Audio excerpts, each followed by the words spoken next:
Welcome to another episode of Founders Club. Today I'm going to be talking to Dean Rogers, who is a former NFL player with the San Diego Chargers, who decided to hang up his boots and become a full-time real estate investor. Since then, he's flipped and wholesaled hundreds of properties, along with building an 8-figure real estate rental portfolio. We're going to be talking about the best real estate investments for today's market, how he finds off-market deals and great real estate investments, how he funds his deals with private money, and much, much more. If you have any questions, put them in the box down below. As always, make sure you judo chop that like button. And if you like money and you like real estate, this is the show for you. Hit that subscribe button and we'll see you on the inside. Welcome to Founders Club, the show for real estate entrepreneurs. So very excited to be talking to Dean Rogers today. Thank you for coming down. Absolutely. All the way from San Diego. Appreciate that. I really love what you're doing. I've been watching you for a while, just growing your investment business, and obviously coming from a football background and whatnot, that gives you a lot of star power here in San Diego, being a former Charger. So why don't we start there, and why don't you just kind of tell me what it was like playing in the NFL? Yeah. Well, have you seen the show Ballers? Yes. Have you seen Hard Knocks? No. You haven't seen Hard Knocks? Mm-mm. On HBO, where they basically take you through training camp and stuff like that? Might have to get that though. You got to check it out. So it's on HBO, but I'd say it's like the combination of the two. Okay. You get from Hard Knocks, you see like how competitive it is, how no bullshit it is. Like, yo, you better show up and do your shit or you're gone. Okay. So you get that, and then there's the Ballers aspect where it's like, yo, this is a Hollywood lifestyle. Like all this money flying around, private jets, red carpet everywhere, the finest women you've ever seen in your life just showing up out of nowhere. Like, that stuff's real, right? You know. So it's pretty nuts. It's pretty cool. Yeah. So how? Tell me about your journey to the NFL. Yeah. And what did it take to get there? Yeah. So when you were a kid, what did you fill out when they said, what do you want to be when you grow up? Ooh, probably a soccer player. I'm a big fan of the other type of football. Yeah. So, I mean, most kids put a professional athlete. Right. And maybe that's mainly boys. I don't know. But a lot of kids, because they grow up and they love sports, they're pretty much only doing sports in school. So I used to put professional athlete. And I'd always go back between like football and basketball, whatever season I was in, you know. Mm-hmm. And I was almost embarrassed to put it because I really, really wanted to be. And I kind of felt like, all right, I'm pretty good at sports. Like, this might be something real. But that is truly what I wanted to do. And so getting through high school, like, you know, I was kind of under recruited. I went to a smaller college for football. And where was that? I went to UC Davis. Okay, cool. So, and the funny part, I kind of laugh about it looking back. When I went, I got a half scholarship when I first got signed up with them. That's how under recruited I was. Okay. What does that mean? Well, it's like, hey, the full scholarship covers all your tuition, all your living expenses, but a half scholarship's like, I cover your tuition, but you got to pay for your own living expenses. Okay. All right. So it was like, all right, whatever. Like, I'll go. But it felt like a good opportunity, at least for like, hey, if football doesn't work out, it's a good school. Yeah, sure. Right. At least I'll get a good degree. Yeah, exactly. So went naturally, you know, played great, excelled, had scouts looking at me, all that kind of stuff. And then kind of flash forward to senior year, I started, you know, talking with teams after, you know, season was over, all that kind of stuff started coming together. And it was like, holy shit, like this is really happening, you know? Now the lockout happened that year. So the lockout happened, after the draft, and it was like radio silence. And so you didn't know what was going to happen. And you didn't know, like, all right, well, I'm just going to keep training, right? Cool part is, as soon as I was done, or the lockout was done and lifted, got the call from the Chargers. They're like, yo, your bag's packed. It was like 5 p.m. They're like, you're on a flight tomorrow at 6 a.m. I was like, holy shit. Wow. So I show up day one, right? They fly you in, they pick you up, like everything's kind of a first class kind of limo experience. And me coming from like a smaller college, sure I was playing college sports, but I kid you not, it was not the college football experience that you would get at an Alabama or a Right. Texas Yeah. or LSU or whatever. I would talk to some students, be like, "Hey, you guys coming to the game?" They're like, "Oh, we got a football team." I'm not joking. Like it would be that frustrating sometimes, um, but now here I am, day one, and the vets were already there. So my very first day there, I had the holy shit feeling come over my body because again, going to a smaller college, we played against Cal and Fresno State, some bigger colleges, but in the NFL, every lineman is a giant, Beast. Yeah. huge, massive. So everyone's like, 6'6" across the board, absolutely huge. Same with the D lineman. And then every other skill player, it looks like me, also big, right? I was much bigger than now playing. I looked like a creative player on, Madden. Um, but like it was an overwhelming feeling for the first day. Like, holy crap, like, can I even play? But they run you through your physical. You go into the GM's office, you get your contract, you sign it, and now you're on the team. Wow. And without wasting any time, get my pads, my cleats, everything that day. Next day, first practice starts, and I'll never forget the first play that I was in.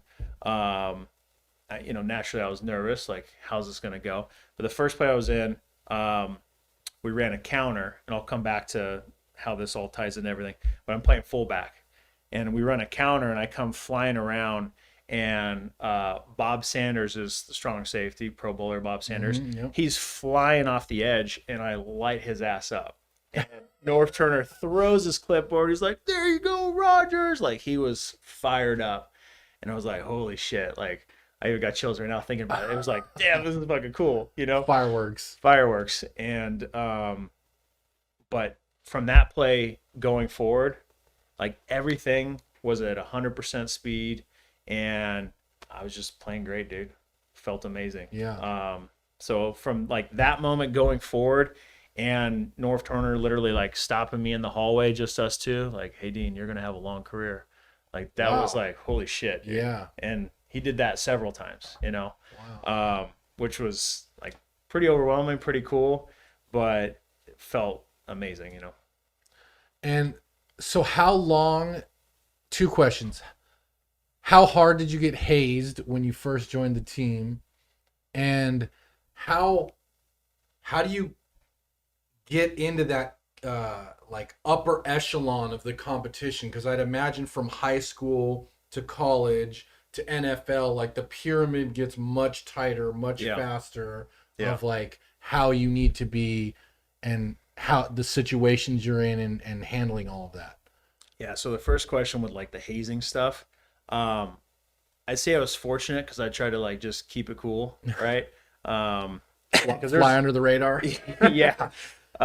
Because like, dude, you're with all the big dogs, and I felt like the guys were cool because there's different teams, and you'll get different stories from other players. Because there is certainly like top dog, yo, you scrub, like you carry my bags, that kind of stuff. Fortunately, I didn't experience that, which was nice. So I had guys who I was literally playing on video games with, using them in the game. And now Philip Rivers is 4 lockers away. "Hey, Dino, how's it going?" And like, he's just Mr. Country Dude wearing a bolo tie, on the bus when we're traveling. Just super nice guy, salt of the earth. He's got 4 of his 7 or 8 kids in the room with him watching film late at night, and I'm in the room next to him, and I'm leaving, seeing him watching film, like that kind of stuff. Just really good people. Antonio Gates, he had a cool story. He grew up, or he played basketball junior college in the town I grew up. So like, he's like, "Where'd you say you were from? You were from Visalia?"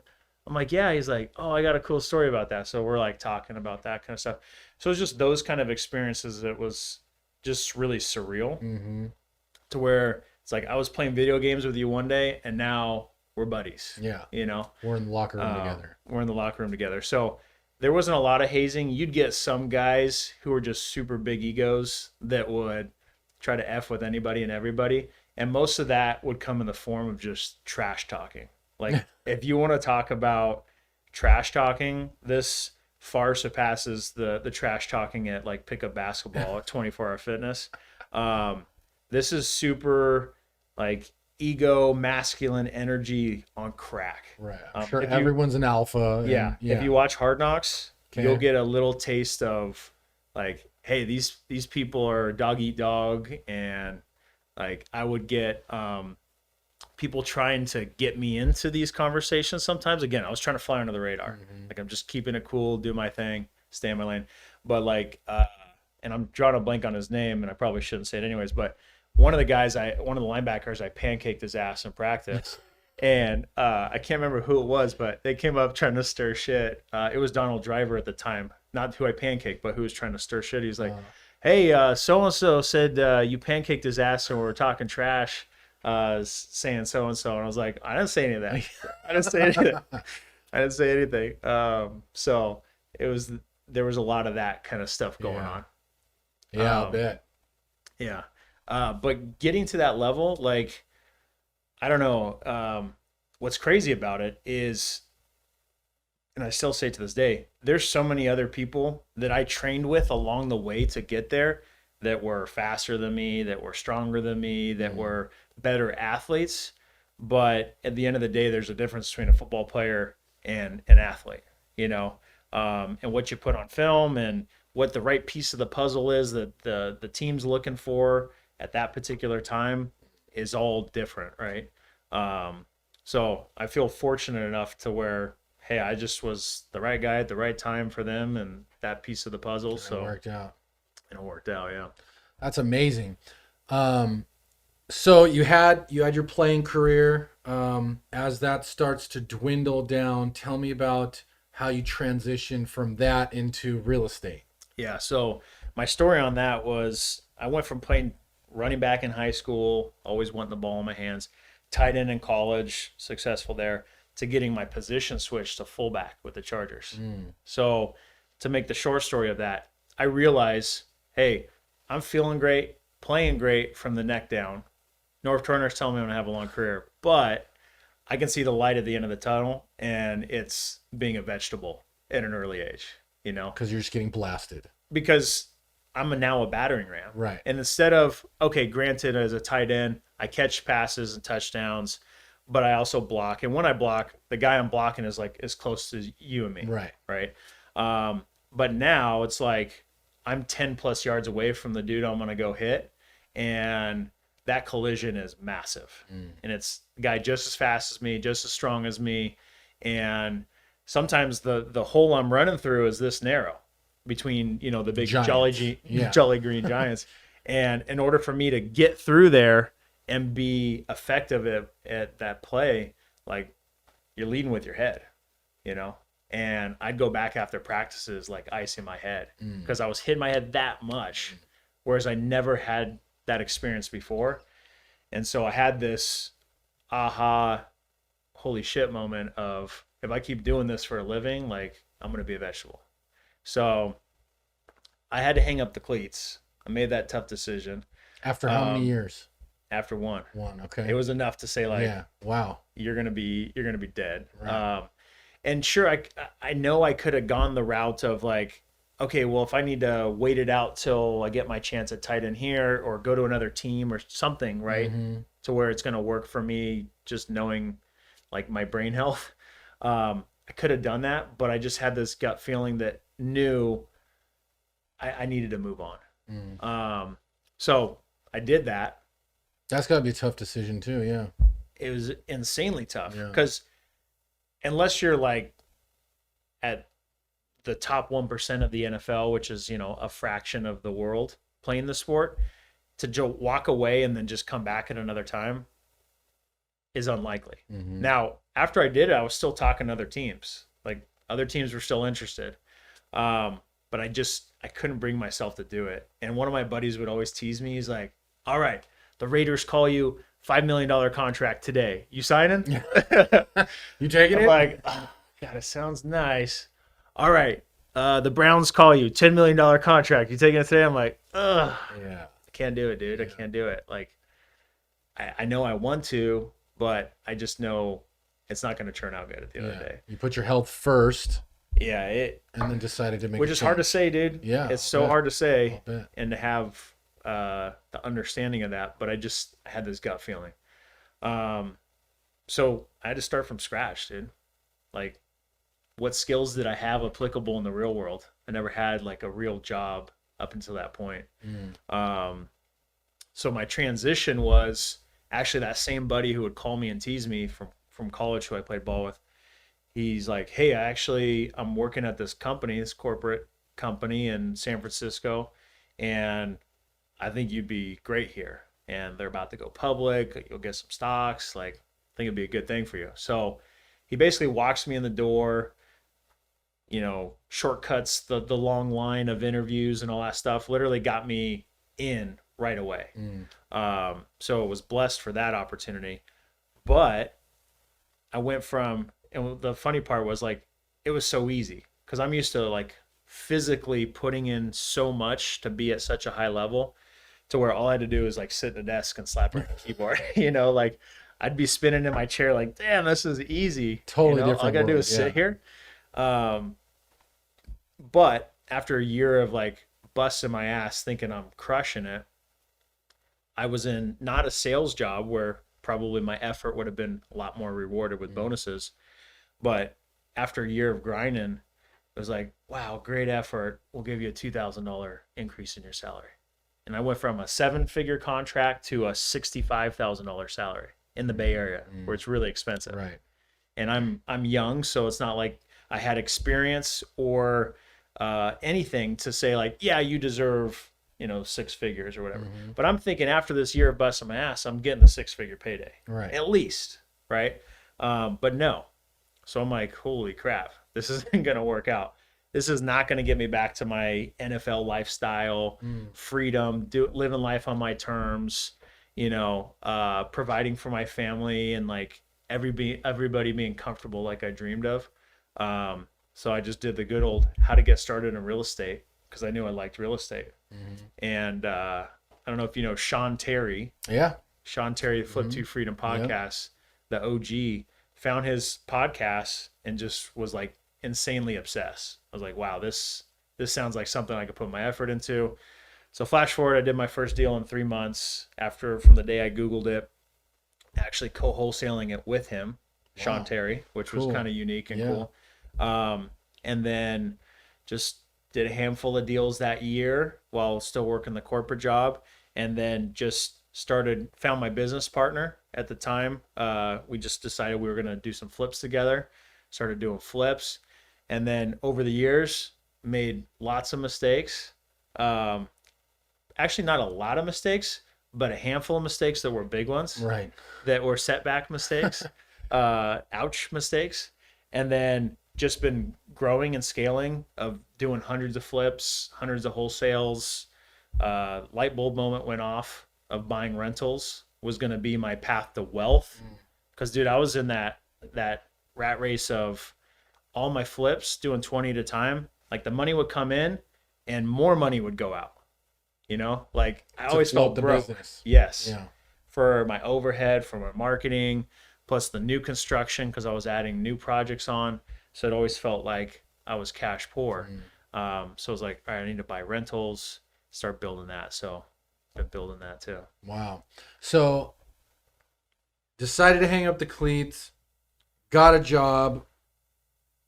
Seemed like you decided that just wasn't the path for you. Yeah. Got into Sean Terry's podcast. That kind of inspired you and taught you the ways of getting into real estate. Tell me about that first deal. Yeah, so the first deal was cool because, and this is one of the things, like, advice for someone getting into something new. Like, don't try to be Mr. Smart Guy because you don't know squat, right? Follow something exactly that someone else has done and teaching you. I took Sean Terry's podcast so literal that in a couple of his episodes, he was talking about certain marketing strategies. And one of them was making offers on HUDhomes.com. And these were FHA loans that were in foreclosure. Okay. Okay. And so you could bid on the homes after 30 days of them being listed originally for owner occupied or nonprofits. So he was telling the strategy literally like click by click, how he would do it, how he interviewed an agent to submit his offers, all that kind of stuff. So I just followed what he was doing, and even in his market, because he was saying like, oh, I like doing it in this area and that area. So like, well, I like that then too. So started doing that, and that's how I got my first deal under contract. And then followed the same steps that he said to find a buyer, you know, looking on Craigslist and stuff like that. Facebook wasn't as like big and hot as finding buyers as it is now. Okay. With like your local kind of investing groups. So I was on Craigslist, found some buyers, but no one was, you know, biting at it. I was like, Sean Terry definitely knows buyers. So I didn't have his number, you know, we weren't buddies yet. Right. All I did was listen to his podcast. So I got a little smarts in me and remembered him talking about his website where he was promoting his properties to wholesale. So I found his website, then I went and pretended I was a seller, filled it out in the form, and then his acquisitions guy called me. Okay. And so then I talked to him. I was like, hey, looking to wholesale it. Could Sean help me out? So he connected me, got on the phone with Sean, and then he's like, yeah, I think I can get that sold. And that's great. Got it sold in like 2 days, and that was it. Got it closed. I remember sitting in the office when the wire finally hit my account and like doing a woo like in the office, you know, because I was like, I did it, dude. I did it, and could prove to myself like this was real, this would work. And so that was like a pretty cool moment. So that first deal was a wholesale deal. Yeah. And tell me how you found it and how you put it under contract. Yeah. So the process for these HUDhome.com deals were you'd make a bid and then they tell you whether you basically were accepted. So the process wasn't like the normal off-market direct-to-seller that I'm used to now. So it was just submitted an offer. Just submitting offers, which was way more low-key and cool for me getting started because it took the pressure off of me having to learn the skills around doing direct-to-seller. So got it under contract, and then the other part that was kind of funky about it was you had 48 hours to get some other documentation signed and an earnest money, might have been even a cashier's check, made out to the company and get it in the mail to them. So you had to have it postmarked within 48 hours. And is that like a percentage or a flat amount for the earnest money? I think the earnest money was $1,000. Okay, so not crazy. Not crazy. Yeah. So I had to, again, being young, commuting each day to my job, I had to find the time just to like get that printed out and get there and have it sent out. So I think I probably left on my lunch to go to the post office and get it mailed out and do something like that. But then you're kind of waiting to see, and then you have 30 days to get it closed. So you get in contact with escrow. And then are you just putting and/or signs on the contract? I knew none of that at that point. Yeah. Okay. Or it's a good question. I don't think I did. Okay. And I don't think I needed to. But definitely you should and can today. That's a good question. I have to think about whether I did that or not. Yeah. Rewind that a little bit. Right. Yeah. But either way, at the end of the day, we were able to wholesale it. That's amazing. And get it done. And then you just split it with Sean. Just split it with Sean. Yeah. Yeah. So a couple things I think is awesome about that story. Number one, you took the action. Yeah. Number two, and this is, I think, a great tip, and I hear this from a lot of investors that I've talked to, is like when you have a deal or when you're hunting a deal, don't try to do the first one yourself, right? Find someone that's already doing it and offer to split it with them. If you bring them a deal, they're going to say yes. Yep. Most likely. Yep. And then you're going to learn firsthand from an expert who's basically helping you get through it. And then you're going to make a nice check and get the woo moment in the office. Dude, I screamed that from the mountaintops. And where our business is at now, fortunate to say, I live here in San Diego, but where I grew up in Central California is where we do our business. And over the past couple years, as I've focused on networking and reaching out to others and letting them know what we're doing, social proof on social media, hey, these are deals we're doing. Here's the wires that we got. Here's the closing statements, that kind of stuff. There's so much like law of attraction coming back to us to where we're working with people that are doing their first deals, and they're getting way more money that they would have got if they tried to do it on themselves. They probably would have either screwed it up and been no deal, Right. B, negotiated it too high, or C, when they go to sell it, they sell it too low. So the deal's just getting compacted here. When we come in as the pros of the experience that we have, Yep. we're negotiating that deal way better. We're making sure it doesn't get screwed up in escrow, making sure the paperwork's done right. We're selling it at top dollar. And dude, we just closed there's a ton of these examples. Deals where we're sending someone a PayPal or a wire for $20,000, $25,000, $60,000. Like, there's real examples that we've been doing that. And those, for a lot of those people, are their first deals. Yeah. And those are life-changing moments to get big paydays like that when you already felt like, I don't know if I can even do this deal. We just came in and made it happen. So I continue to say that to everybody I talk to. Like, if you're new, go do your deal with someone experienced. Don't say, hey, can I buy you coffee to ask you questions? Can I pick your brain? Can I pick your brain? Because you're probably just going to waste their time, Right. and it doesn't make sense. But if you come to the table with value, a deal, and you need help with it, hell yeah, someone experienced that has an open mind Right. and wants to do deals is going to say, hell yeah, like, let me help you and we'll all make money.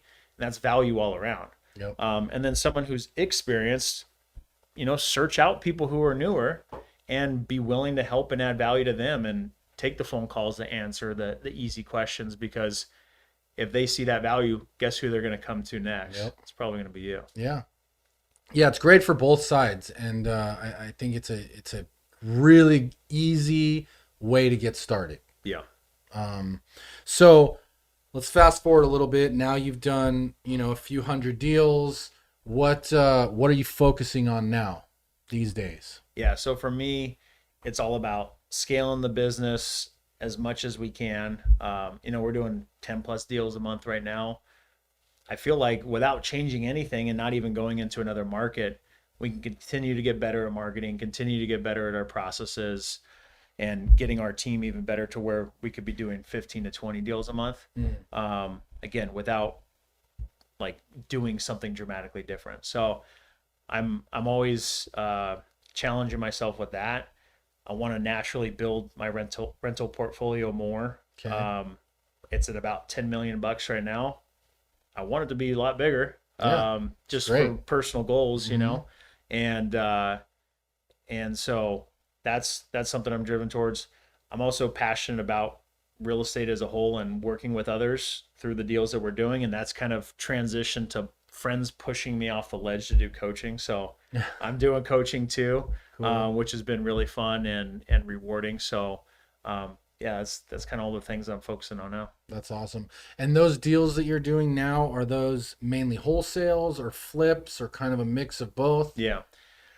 So when we first started doing flips, we scaled it to where we were doing 20 at a time. I realized for us, based on me being here, and I'm Mr. Detailed person, my partner being the boots on ground, who's Mr. Get It Done, but doesn't like details. It didn't make sense for us to do too many flips, because it was the law of diminishing returns. Like, we'd go over budget, over time, and it was just starting to get frustrating, right? We weren't seeing as much profit as we should have. So realized we're really good at finding deals. So we'll do a couple flips at a time, right? Like, we have 5 or 6 right now. A couple of them just sold. All of them way better profits than when we were doing 20. Right. Way better.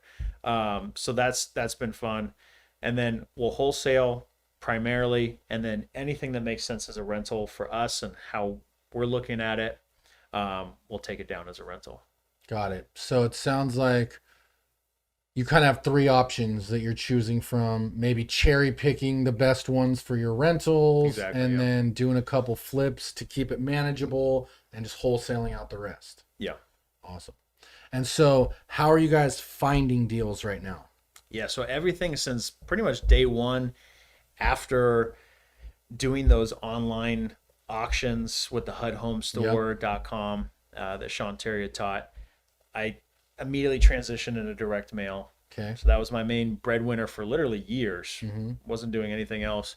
And then naturally, as that's gotten more competitive and I wanted to scale it and do more deals, we're doing everything. We're doing cold calling, we're doing direct mail, we're doing PPC, we're doing Facebook ads, we're doing TV commercials. So we're doing just about everything you can do except billboards and texting. We're not doing bandit signs, but everything we're doing is with the intent to be direct to the seller and having them contact us. Right. Right. I kind of got resonated with what Sean Terry said earlier. Like, I want my phone to ring. I don't want to be out there chasing deals. Now, there's a ton of different ways to do it. I know some people that just drive around town and do driving for dollars, and they make a good living doing just that. Mm. But for me, I got a lot going on in life with kids to where Yeah. it doesn't make sense for me to be in the car all day or what I want to do. So I want to spend money to have people call us and then, get a return on that. Cool. So let's break down that a little bit. So you're doing direct to seller marketing.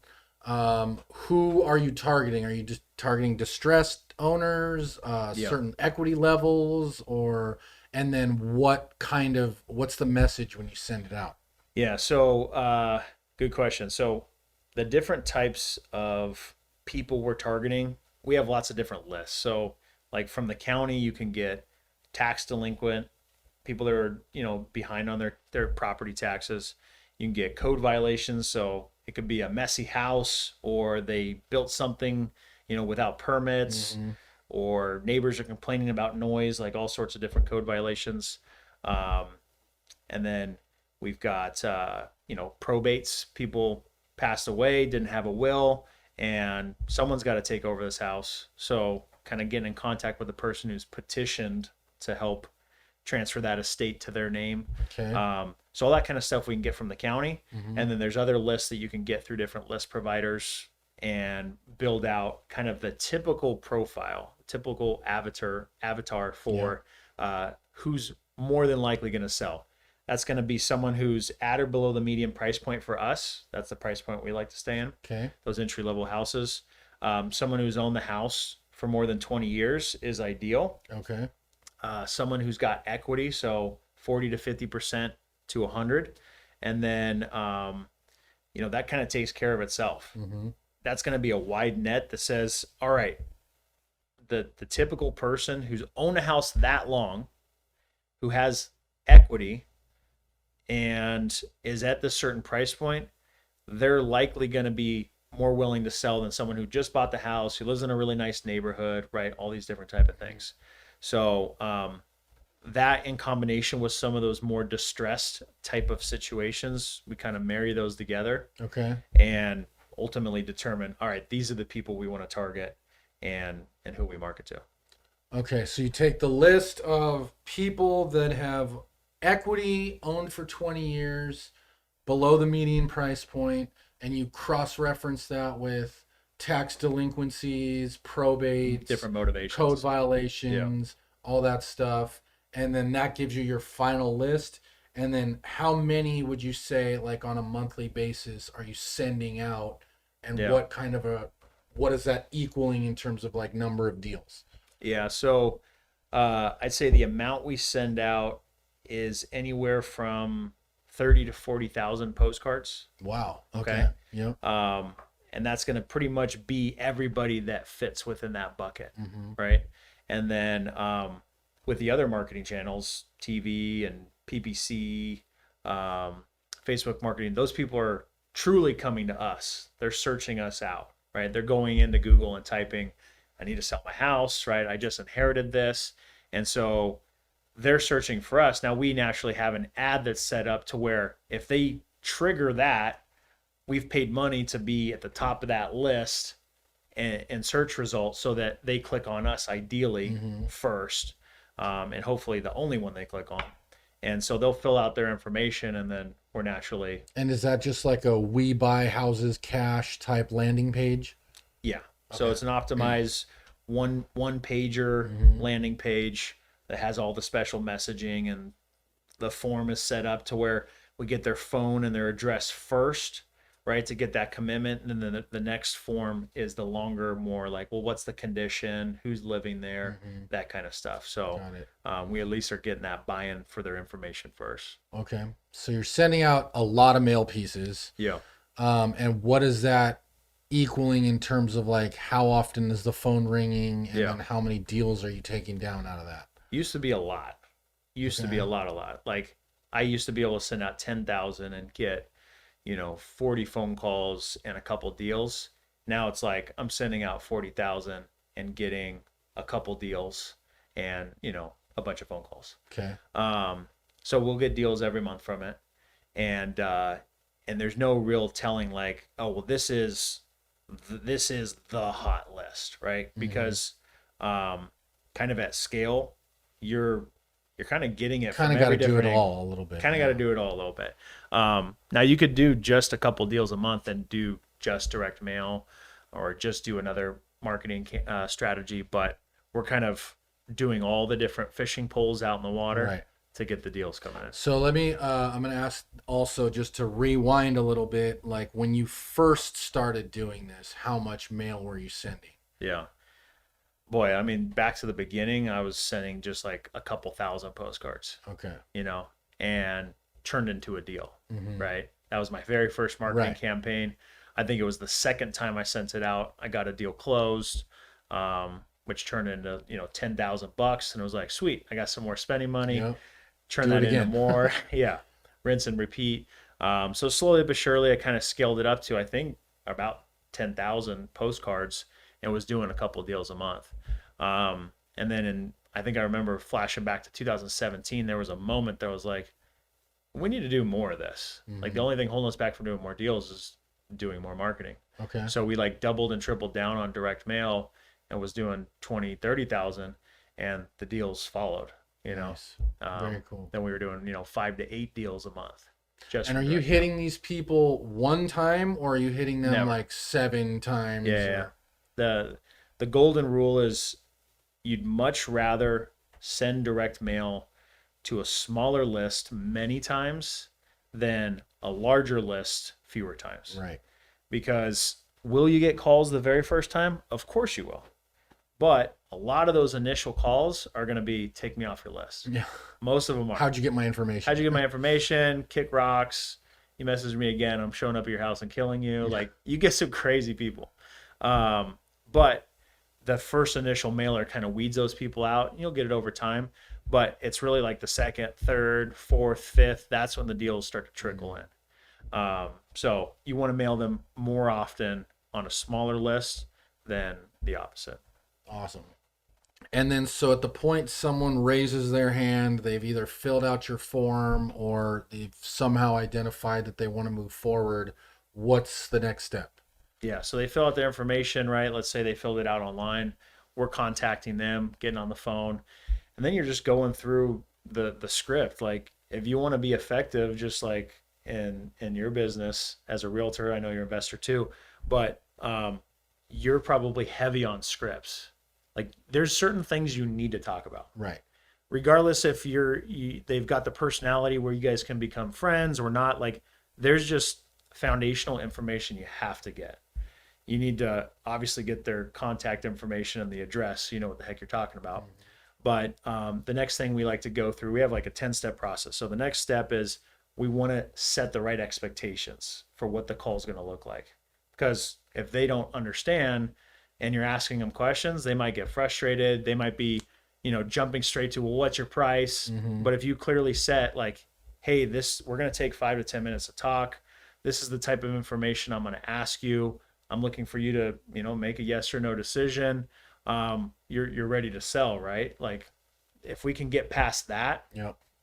now we can start talking about their motivation, Yep. right? That's number 3. We can start talking about the condition. That's number 4. We can start talking about who the decision makers are. We can start talking about who's living there, right? Are they living there? Is there a tenant there? Is it vacant? Right. We can see if there's any other roadblocks that they just might have. Like maybe they're feeling some sort of challenge around moving, or they've got some uncle who's going to be pissed off if they don't tell them about it, right?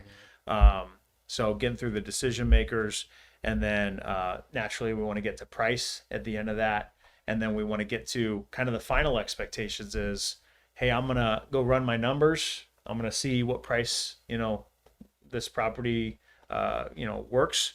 And at the end of the day, I'm going to make you an offer. And the goal is that we're going to find an agreement here. And then, we're going to set up that next call and then come in with the price and see if we can land on that. So we try to have as much control of that process as we can. Yeah.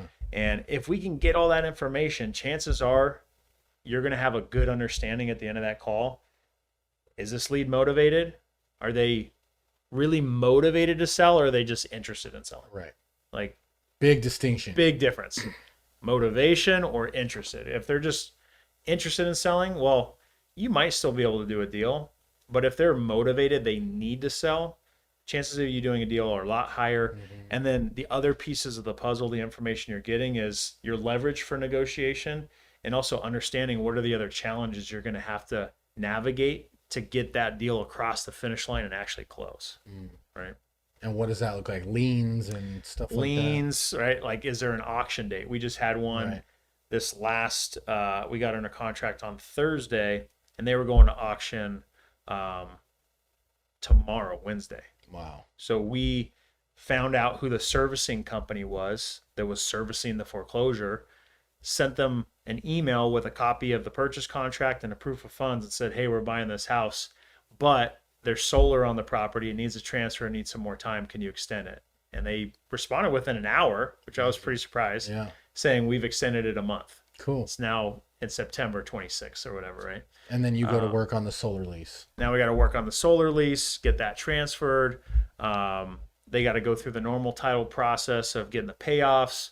Oh, to our surprise, the guy had some child support show up. So those are like the hurdles you got to kind of overcome and work through. And then there's other stuff, just like, is there issues with tenants that we're going to have to navigate and figure out, because the end buyer is going to want to know what they're getting into. Right.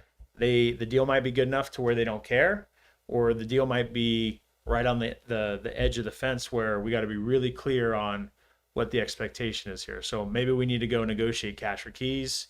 We need to sign a move out agreement, do something to help make this deal come together. Cool. And then what I didn't hear is you actually going to the property. Are you guys not even going to the property? Most of the stuff, I'd say probably about 70 to 80% of the lift we're doing is virtual. Okay. So we're not physically going to the property most of the time until the point where we need pictures. So at that point, we'll usually send out one of our team members to get pictures. Sometimes we'll even have the seller send it to us if they do a good enough job. And then that's pretty much the only time we're going. There'll be 1 or 2 times out of 10 these days where we actually go and physically will go on the appointment. But I feel like people are more accustomed to doing stuff online to where it helps us out. I mean, back in the day when it was just me and then my business partner, him and I were the 1-2 punch, I'd be doing stuff virtually here in San Diego, taking the phone calls, soft closing them or hard closing them through DocuSign. But if it wasn't a hard close, it'd be a soft close, setting up the appointment for my partner. He'd go in with kind of a pre-expectation on what the price or price range would be, and then he'd kind of, finish it out while he was there. Very cool. So you just brought up price. That was going to be my next question, is how are you guys determining your offer price? Do you have a specific formula or a spread you're trying to reach, or what does that look like?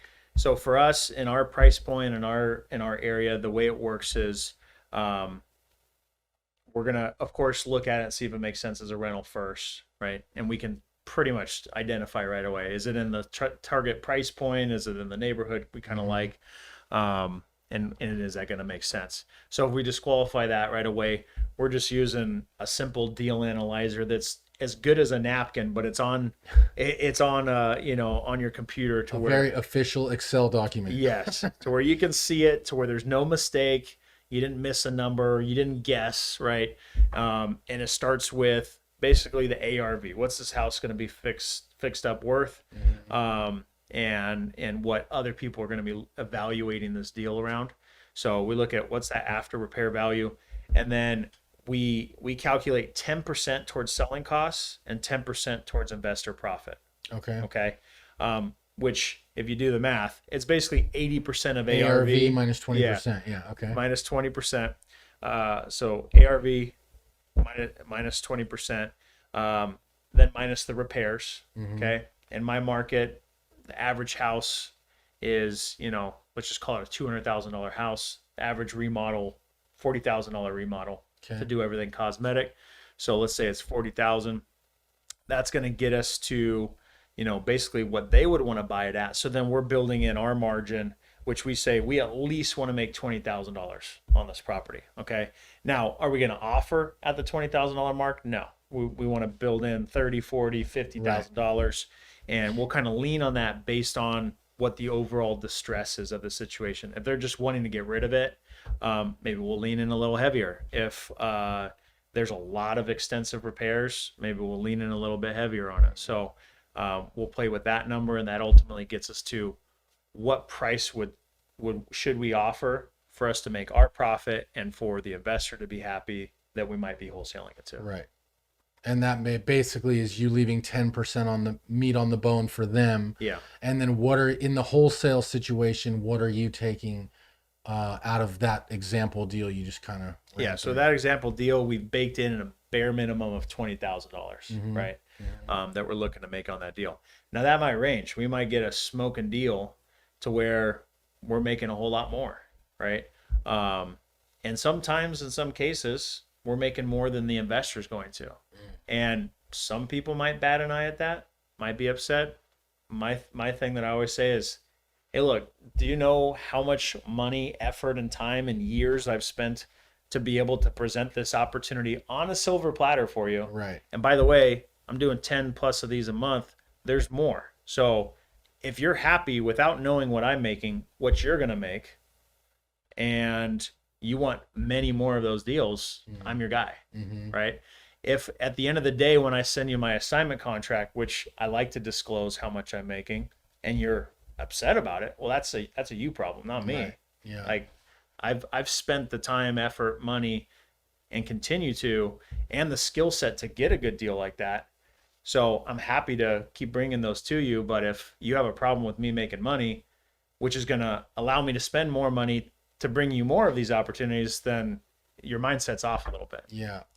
And so how much money are you generally leaving on the bone for the end buyer, the investor who's going to do the flip or do the whatever they're doing?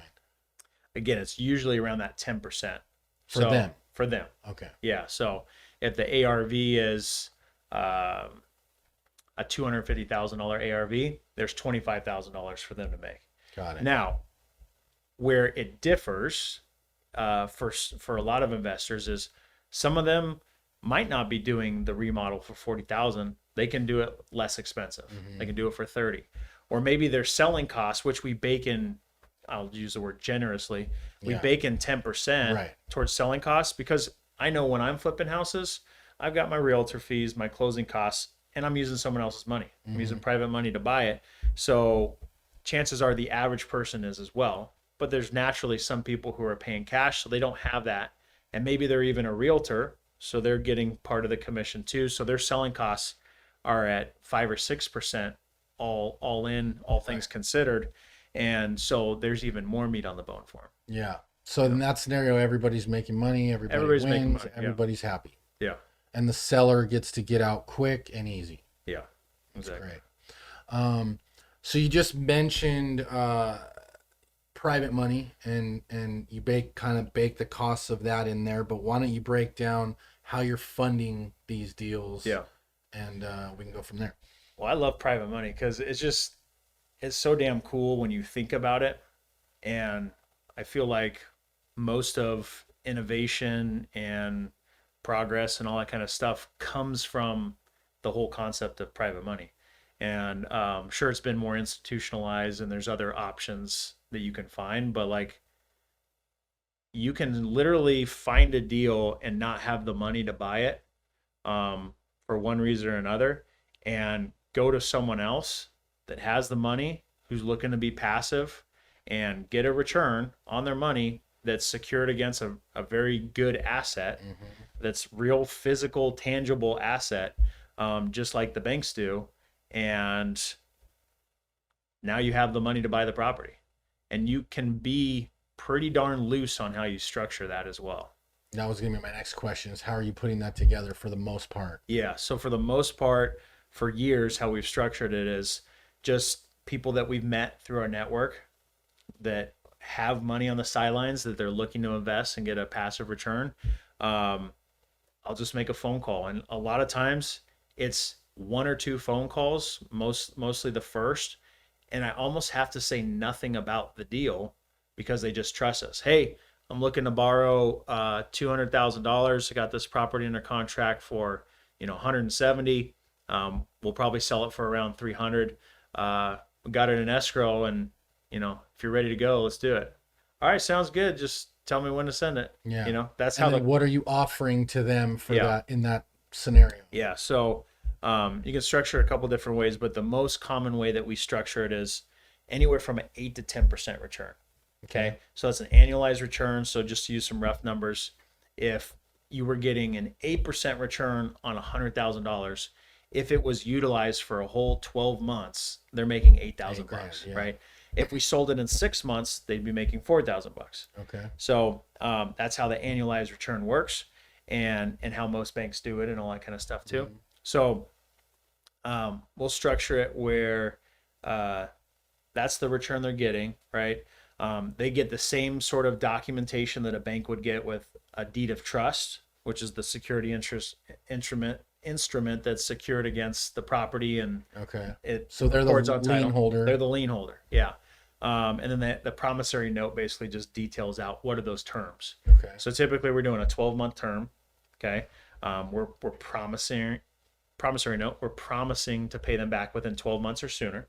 I've had it extend 3 times, and it's because properties fell out of escrow, or the tenant was in there for 10 months, right? And it was like, hey, is it cool if we just roll it over and keep it going? Yeah. They're like, yeah, I don't need it. So that's the situations where it might go over, but typically 12-month term, and then they'll get their interest. Now, you can do it several different ways. You can pay them monthly, quarterly, or just have the interest accrue and get paid. Escrow, That's how we do it on 9 out of 10 people. Right. There's the occasional person who, or one guy in particular, I'll call him, money bags. He's got a bunch of money, and he likes to see it come back to him. So I would pay him quarterly. Okay. But other than that, everybody's been accrued interest, and it makes it super easy for us because smart way to do it. I've got the money to pay the interest, but I don't want to be spending the time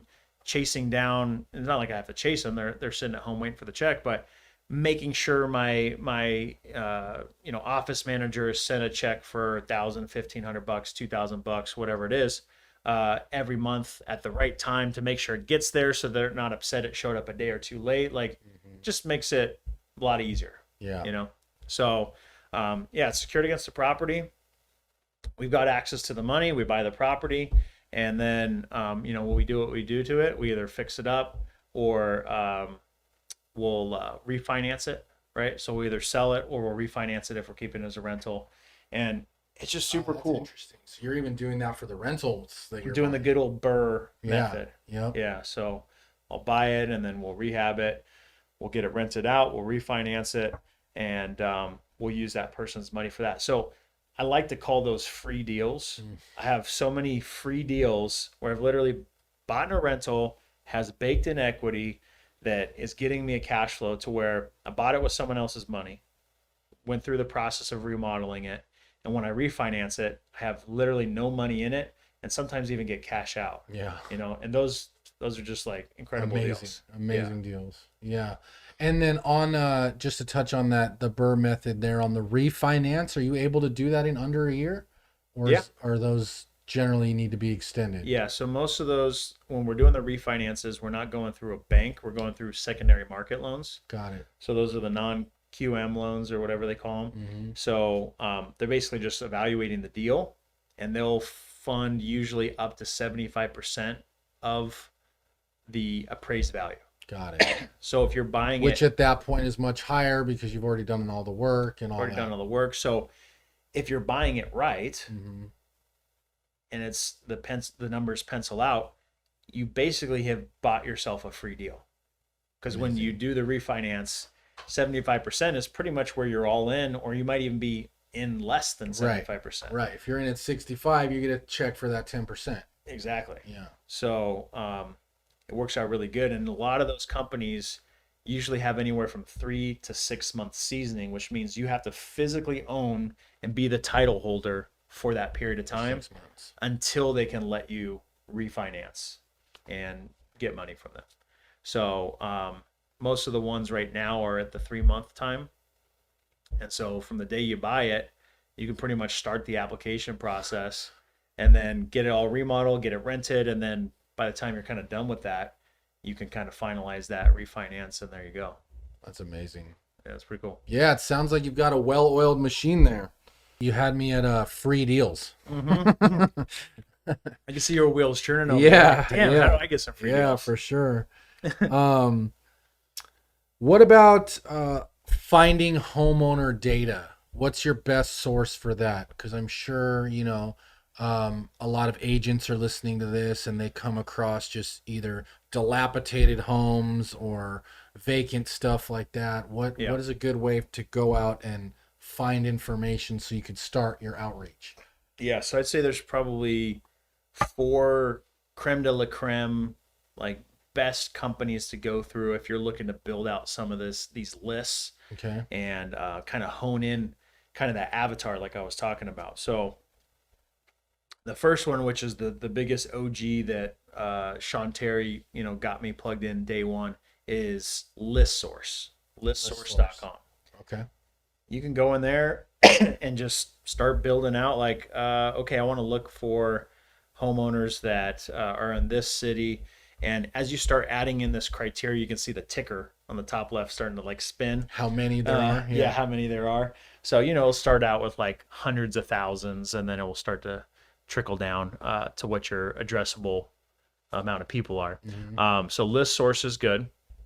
The way that works is it's a pay as you need it. So you build out your list, and then boom, you buy that list and that data. You own that data, get an Excel, but it's basically static from that point forward. Okay. Right. It's not an ongoing living thing.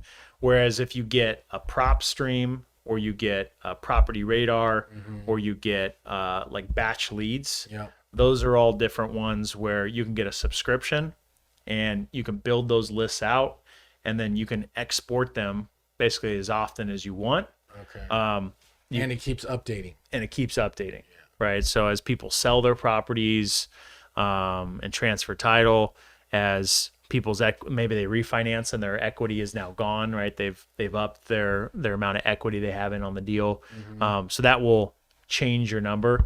I'd say it's probably not a like overwhelming drastic change of data on a monthly basis, especially if you're looking at a lot. But think about like the people that are in foreclosure. You can go onto these websites and build that list out. That's a revolving door of people. Yeah. It's different every month, Same thing with like vacant houses. Some of the same ones will just still remain there, but there's going to be new ones that turn up and change. So those are kind of the good places to go and build that data out. Yeah, that's great. Those are great resources. I've used batch leads a lot too. I really recommend that one as well. Now, little gem for you, for people that might care about that. There are some other companies who consider themselves like data experts. Okay. Have you heard of any of these kind of companies that have like built their own curated type of lists? I don't know. Maybe. Okay. So where are you going with that? So there's a company called Audantic. Okay. Have you ever heard of them? Okay. So what you can do is you can buy the data for a certain county or area through this company called Audantic, and their claim to fame is they take, like I was kind of explaining, all that data and blended together. And then they've got other types of data, like are they late on any payments? Like Do they have recently, credit card debt? do they have credit card debt? What's their credit score? What's their education level? Like all these different other factors that they give a score to, and they blend that all in. So now you've got maybe a little bit smaller subset of data, but according to them, they're likely in a lot higher motivation position. So you can come in with all that blended data plus the demographic data and life data and be able to say, boom, these are the people that are likely going to sell. Helps you find the low-hanging fruit. Wow, that's a good one. Audantic. Audantic, yeah. Write that one down. And that's an expensive like subscription to get into. Okay. But if you think about it, if you use the data and it works, like it pays for itself. What are we talking about expensive? Well, at least in my area, if you want to sign up just to sign up for the year and they don't do a monthly charge, $40,000, right, to get in. So it's a barrier to entry for some people just getting started out that don't have the money. For the seasoned investor who doesn't want to have to think about the data and toy around with, do like a couple deals a year, it's no please give me that. Right. You know, for sure. So for some people that will be kind of a sweet thing to get into. Yeah, that's awesome. Audantic. Check that one out for sure. So I just have a couple questions I want to wrap with. One thing I saw on your website is that you created the wholesaling playbook. Mm-hmm. So tell me about that and just how people can connect with you to learn more about all the stuff you're doing. Yeah, so wholesaling playbook was kind of blending the ideas of the football background and what we're doing in our business. Now, wholesaling is kind of our bread and butter at this point, to where we're doing the highest amount of transactions. And I feel like for people that want to scale their business, it's one of the easiest areas to do it, right? You can scale in flips, you can scale in rentals, but at a certain point, cash can get tight. Right. So wholesaling is kind of eliminating that cash conversion cycle to a lot shorter. So you put money into marketing or more effort, a deal comes through, you turn it to cash. So the wholesaling playbook is basically taking everything that we're doing in our business, from how we have our company structured, from the marketing that we're doing, the CRM and how we have it set up, how we're negotiating our deals, the script that we have, how we're analyzing everything. That's all basically in there in the actual content, the coaching program itself. And then what's layered on top is we have negotiation training every Tuesday that's live. Okay, cool. So we'll do role playing and we'll call sellers live as well, and Nice. kind of support each other and listen to what's working, what's not. And then we've got a Q&A call in every Wednesday. So it's like I said, had some friends push me off the ledge to get into coaching, as well as people asking for it. And so I'm super passionate about it, and that's what the wholesaling playbook is. Cool.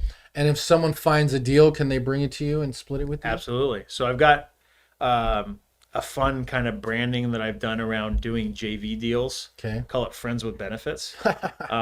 So Nice. that kind of started with a couple years back, when I was getting a lot more active on social media, talking about the deals I was doing, and showing what we were doing. It was attracting other people to be like, hey, can you help me on this deal? Can you check this deal out? Right. So I was doing JV deals, and how that would turn out is when we would get the wire after we close, I'd PayPal or Venmo or wire 10, 15, 20,000, whatever it is, to that person. And then I would say, man, I love sending my friends money, right? That would be kind of the tagline. I would say, like, man, it's so fun sending your friends money. It feels great. We're all winning here. And then I was thinking, man, how can I like brand this a little bit? And so just was feeling in the mood for being a little fun, and just was like, I'll call it Friends with Benefits. So we made t-shirts from it. So we got t-shirts with our company and then Friends with Benefits on the back. And then, we've got like a mug as well, a tumbler. So anytime we close a deal, we send that person that stuff. Cool. And then we have people, as a result of that, are being like, yo, I want to do a deal with you. I want to be friends with benefits. Like, no. You're in the friend zone right now, right? You want to be friends with benefits. Bring us a deal. We'll make some money. And now you're out of the friend zone. So that's amazing. I love it. That's good branding. Yeah. Cool. So let me ask you this. In 60 seconds or less, What does it take to be a successful real estate investor in today's market? I love that question because I think by hearing from other people recently, I boiled it down to what made me successful in sports and what's also made me successful in real estate. And it's hands down discipline.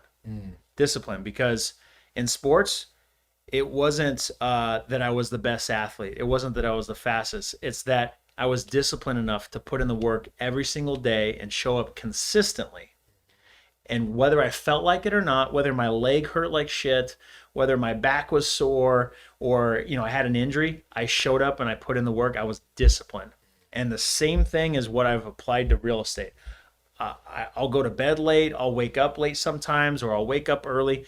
That in itself, I won't say I'm like the miracle morning, but every single day without fail, I put in a shitload of effort and am disciplined to do that, to where it just compounds and compounds and compounds. And I might feel like I'm busy and crazy running around, but I look back and it's like, whoa, look at all the stuff we did. Yeah. Love that. Discipline's a key ingredient. That's for sure. Because there's so many people that get into it, they get all excited, they get results, they win, and then they kind of fizzle out. Taper off, yeah. Life gets busy, or they get excited about something else, or whatever it is. But like, if you want to make exponential, difference and get an exponential result, like, you got to be disciplined to put in that work constantly. Put in that work, that's for sure. I love that answer. So this is my question I like to wrap with. I like to ask all the successful people I talk to, because I got 2 young boys at home. You got 4 young folks at home. But what would you say to the kids out there on what it takes to be successful in life and business? So first and foremost, your network. I'm sure we've all heard that enough times, but I knew it, but didn't put it to action as soon as I should have. Mm-hmm. Like, if I were to start over day one, I had the entrepreneur spirit and energy of, I'm going to do this. I got this. Like, it's me against the world, which was good, but I was heads down and focused on what I was doing. If I would have put that effort and energy while also focusing on the people around me, and not looking at people as competition, but looking at them as potential partners and opportunity, I feel like it would have snowballed sooner than it already has. Like, right now, I'm living that like to its fullest. And I feel like the sky is the limit on that. Like, us sitting here right now, right? There's more opportunity being created, right? Instantly. Just from our network and our conversation, like, there's going to be another introduction or something else that happens as a result of it. Yeah. And that is insanely powerful and cool, and exciting. Tell me about putting that into action, because I think a lot of people hear that, like you said, but they don't take the time to actually put in the work to actually build a network. Yeah. So it's easier than ever now, but I'd say the simple, if we put it in terms of real estate and what are like the things I can do, if you're a realtor, you're an investor, whatever it is you are, go to events. That's the first thing. Yep. Free networking events, and meet people and be intentional about the people you meet. If you go and stand in the back of the room with a person you know or came with, and you're just talking, you're missing a huge opportunity. And you might be the shy person or whatever, but like, use that. Be the shy person and be like, hey, I'm shy, but I want to meet you. I know I need to meet people. Even just come out and say it. Yep. Doesn't matter. Just rip the Band-Aid off. But you got to meet people, because it's just going to open those doors. Yep. So going to those events, and then in Facebook, I swear maybe it's only around because of real estate now, but like, all the networking, when it comes to, again, agents and realtors and investors and cash buyers, if you're wholesaling, to private lenders, like, all that can be done through Facebook. Yeah, there's already Facebook groups just set up waiting for you. YouTube channels, podcasts, the whole deal. Yeah. I love that. And tip for the shy people out there that are going to these events, I think, and one of my friends does this really well, is he has 3 questions that he writes down that are just in his phone, and he just uses those. He cycles through those 3 questions over and over again with everybody in the room, and that just gets people creating conversations, and then you can just kind of take it from there. Yeah, the thing I always tell people is, ask them what they're doing, because you're gonna get information that might be useful to know Yep. what you can help them with or what they can help you with, and then let them know what you're doing. That simple. Yeah. But if you just And how do we do business together? yeah, if you just blabber on about like, hey, what'd you have for lunch, then you're wasting your And time. how about how's that weather? Right, Yeah, right. for sure. You're wasting your time. But if you just come straight in, you got a good energy, even if you're shy, and just say that you are. If you just ask what they're doing and share what you're doing and how you can help, then there you That's go. right. There it is. And get out there and do more events. I think that's definitely a great piece of advice. Well, appreciate it, Dean. Thanks a lot, man. It's been really great, really insightful. I know I learned a lot, and hope you guys did too. As always, if you like money and you like real estate, make sure you hit that subscribe button, and we'll see you on the next one.